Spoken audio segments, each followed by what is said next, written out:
Hey Psych2Goers, welcome back to another Psych2Go video. Have you ever suspected that maybe your parents are emotionally immature? Maturity is more than a matter of age. It's about understanding that while you may not be able to control every situation and its outcome, you can control your attitude and the way you deal with it. Having emotionally immature parents can sometimes be harmful, especially to your mental health. Before we begin, we'd like to mention that this video is created for educational purposes only, and it is not intended to attack or criticize parents. With that said, here are 7 signs your parents may be emotionally immature. Number 1, they're insensitive to your feelings. Do your parents refuse to put effort into understanding you and seeing things from your point of view? Instead of being considerate and empathetic, your parents don't seem to care about your feelings at all. They don't think about how their words or actions might affect you or how it might make you feel. They expect you to be grateful and go along with everything they want because they say it's for your own good. Number 2, they take their problems out on you. Do you find yourself walking on eggshells around your parents when they've had a bad day? Instead of being calm, rational, and level-headed, your parents are defensive, easily flustered, and they lose their temper a lot. They don't know how to keep their feelings in check, so they take their anger and frustration out on you. Parents who are emotionally mature know how to control their feelings, rather than letting their feelings control them. 3, they demand too much from you. Do your parents make you feel like nothing you do will ever be enough for them? They set impossible goals for you and then make you feel guilty for failing to live up to their unrealistically high expectations.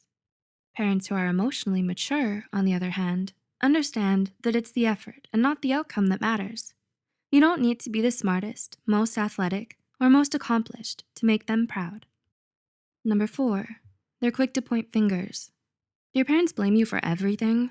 A mark of emotional maturity is when you learn to hold yourself accountable and to take responsibility for your actions.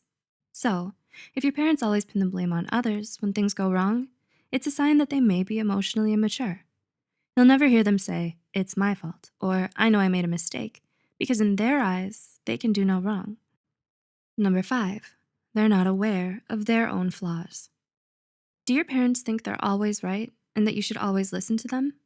They may be judgmental, closed-minded, and unaware of their own shortcomings.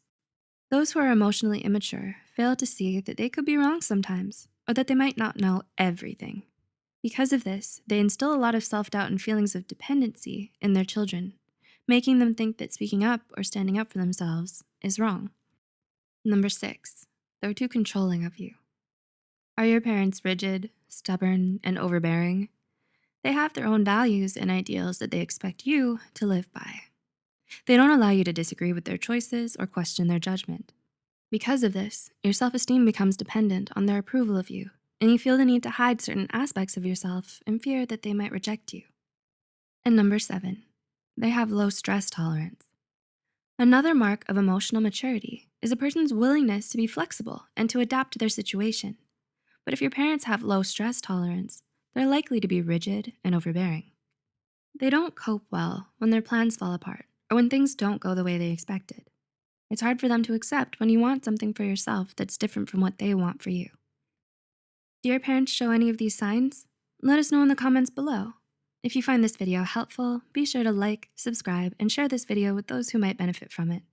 The references and studies used in this video are added in the description below. Thanks for watching, and we'll see you in the next video. It's below.